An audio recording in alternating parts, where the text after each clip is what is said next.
Inaasahang makabibili na ng 35 pesos per kilong bigas sa mga susunod na araw.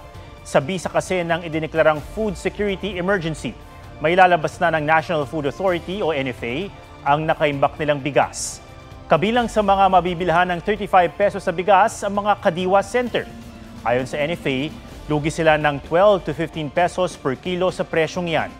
Pero sabi ng Agriculture Department, kailangan itong gawin para mapababa ang presyo ng bigas at mapaluwag ang mga bodega ng NFA sa pagdating ng mga bagong ani.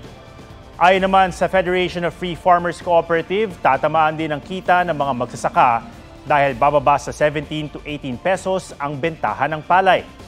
Ang dapat daw gawin ng gobyerno ay habulin ang profiteers o mga nagsasamantala sa presyuhan.